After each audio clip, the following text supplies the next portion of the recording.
자, 여러분이 가지고 있는 태도, 믿음, 가치 이런 것들과 일치하지 않는 자료를 제공받으면 여러분들의 반응은 두 가지일 거예요. 첫 번째는 받아들인다. 그래서 바꾼다. 새로운 삶이 시작되겠죠? 아니다. 거부하고 반박한다.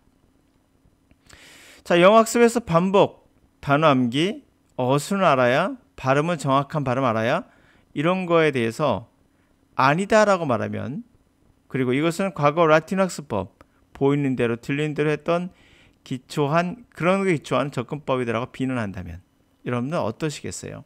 그러나 현재에도 가장 뜨거운 논쟁은 이 언어의 습득에 관해서 그렇게 습득되지 않는다는 겁니다.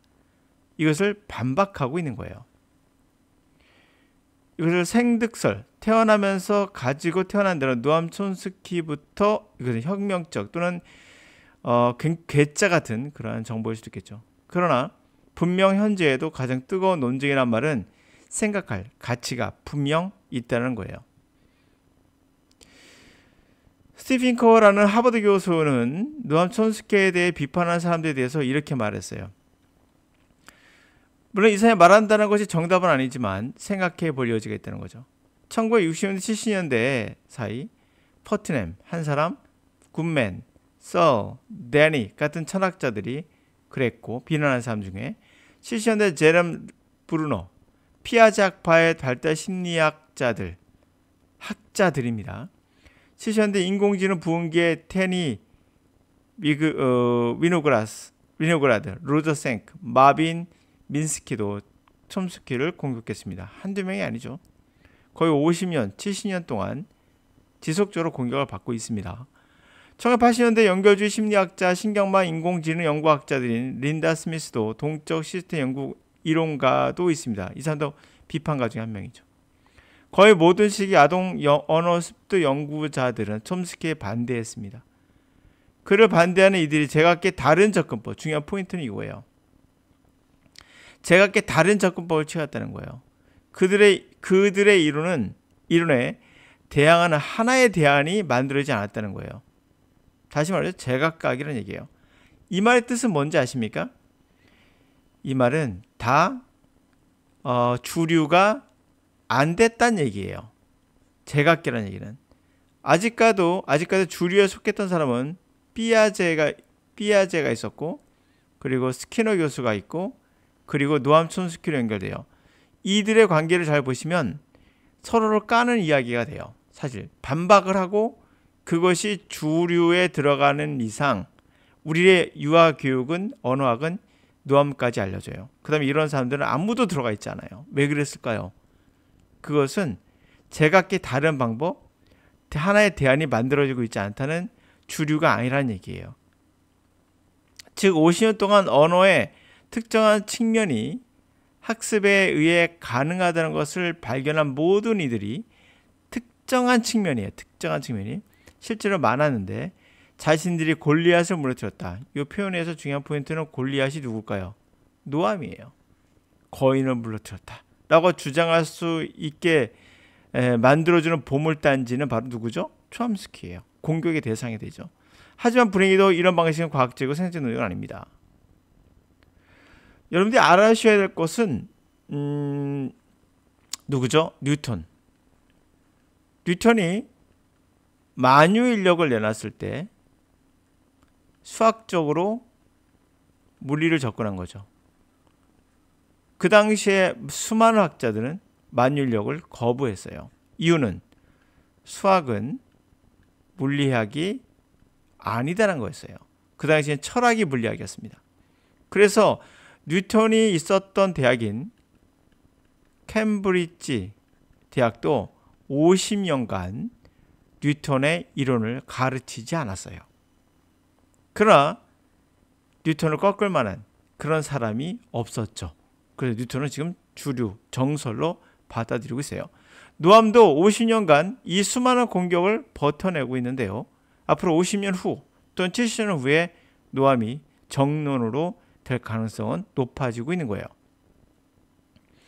왜 여러분들이 기존의 학습법을 버리지 못하는가에 여기가 얘기를 한번 심리적으로 따져보도록 하죠.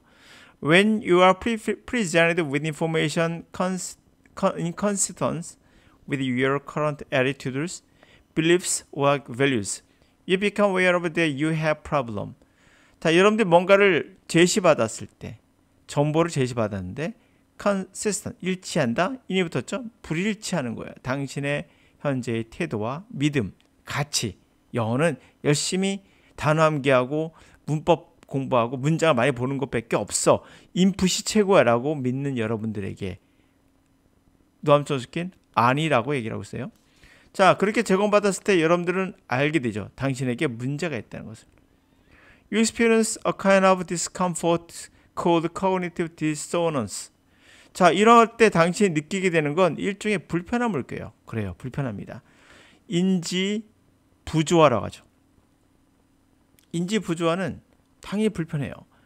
If, for example, you smoke a cigarette and the speaker in a seminar reminds you that smoking is unhealthy, this reminder creates a lack of agreement or harmony. 그러니까 인지 부조화라는 건 뭐냐? 예를 한번 들어볼게요. 만약 여러분이 담배를 펴요. 그리고 스피커, 화자, 세미나 화자가 여러분들에게 상기시켜줍니다. 흡연은 건강에 해로워요라고. 자, 이러한 리마인더를 상기시켜준 것은 a lack of agreement, 동의와 하모니, 조화. 아, 동의합니다. 이게 아니라 동의의 a lack of입니다. 동의의 부족. 하모니, 그와 조화를 이루는 거죠. 같이 일치하는 거. 그런 것을 만들어내지 않아요. To avoid such uncomfortable feelings, you can restore cognitive balance either by no longer smoking or by rejecting the message that smoking is harmful to you. 그래서 이와 같은 uncomfortable, 불편한 느낌을 해소하고자, 피하고자 당신은 뭐를 다시 끄집어냅니까? 인지 밸런스라는 거를 복귀시키려고 해요. 어떻게 함으로써? 더 이상 담배를 끊어. 그럼 이거 좋은 거죠. 오케이죠. 그게 아니라 거절하는 거죠. 에이, 그 메시지를 거부하는 겁니다. reject. 스모킹이 당신에게 해롭다는 것을 거부함으로써 인지적 밸런스를 잡는 거예요. 이런 말 많죠. 약주란 말. 약주라가 뭐예요? 술이 약이란 얘기잖아요. 말도 안 되는 약이죠. 술은 약일 수가 없습니다.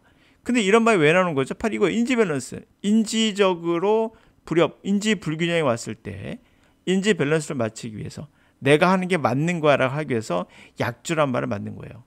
거짓말입니다. 두 번째, 모든 철학자는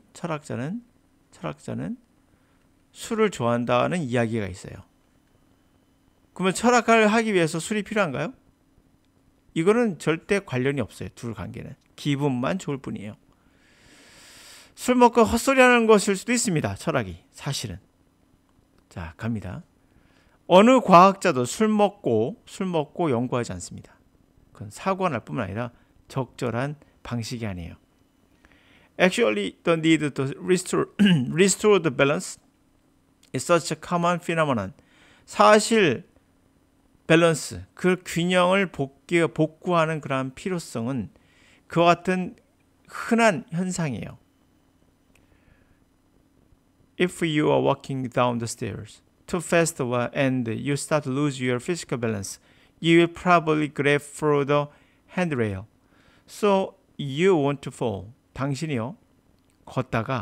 계단을 걷다가 내려가다가 너무 빨리 내려가서 lose your physical balance. 신체의 밸런스를 잃었을 때 당신은 아마도 10중 8구 grab, 잡으려고 손을 뻗겠죠. 핸드레일을 향해서.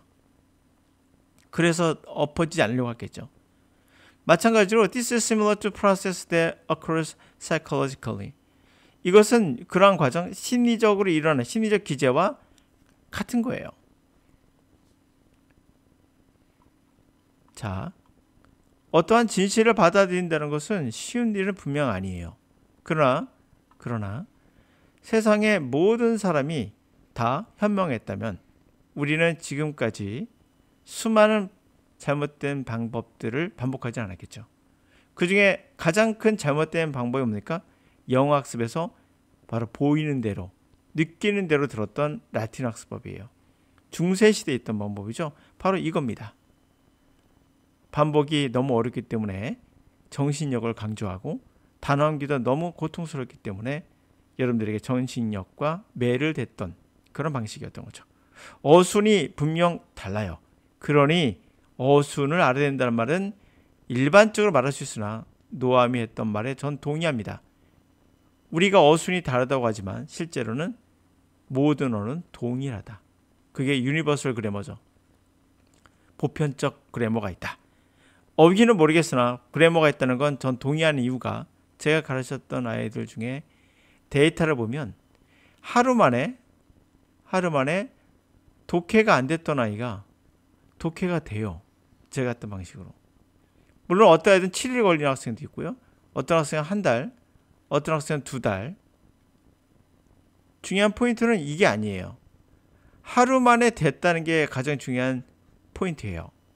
이 말은 뭡니까?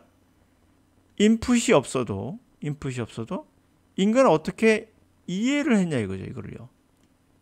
분명 인풋은 우리말에 기초했다고 저는 보여져요. 우리말에 기초했던 경험들이 영어를 받아들인 힘이 아니었을까라고 생각합니다.